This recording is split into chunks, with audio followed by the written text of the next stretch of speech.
صباح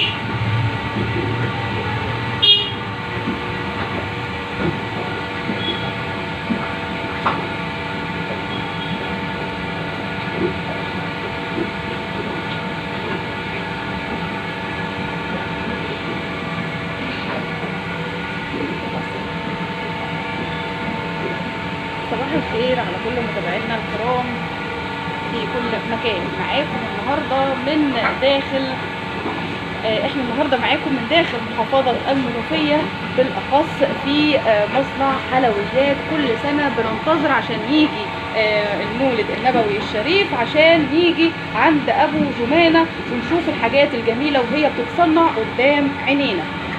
الحقيقه جميع انواع الحلويات بيعملها مخصوص عشان خاطر يفرحنا.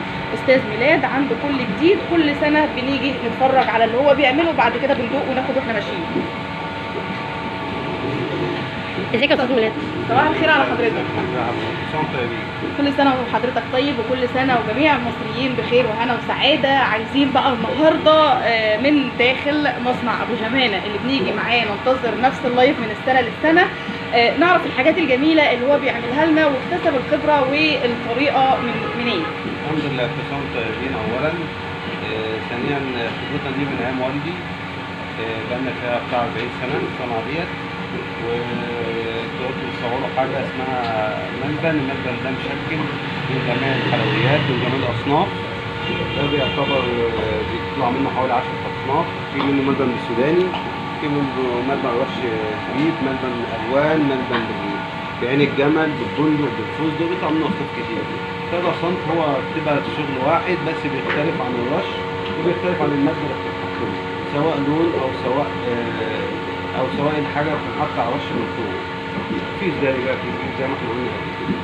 بس ده بالنسبه لصنف الماده. في بقى اصناف ثانيه حلاوه. المهنه دي حضرتك اللي بداتها من الاول ولا كان في الوالد كان بيشتغل فيها؟ لا، والدي كان بيشتغلها وانا اتعلمت من والدي. يعني انت خدت اصل المهنه من والدك؟ من والدي وتعلمت. والدي كان بيوقفني معاه وبيوقفني مع الصناعيه جوه، وانا اتعلمت بقى من والدي. بقيت يعني اتعلمت فيها كل حاجه. بقينا نجدد بقى اليوم الجديد فيها كل سنه. وكل سنه بننزل اصناف جديده وبنشوف ايه جديد وبنعمل. احنا جت حاجه في بالنا جديده عملناها، الزبون جربها عجبته ونكررها تاني. ما عجبتوش يبقى خلاص بنعمل برضه بنقف على كده. فدايما بنعمل حاجات جديده عشان دايما الزبون بيبقى عايز دايما المختلف. دايما الشعب يقول لك عايز اجرب الجديد اللي عندك، فبنعمل حاجات جديده وبنجرب. واللي بيعجبه حاجه، كل حاجه موجوده، المعرض بره وكل حاجه موجوده فيه.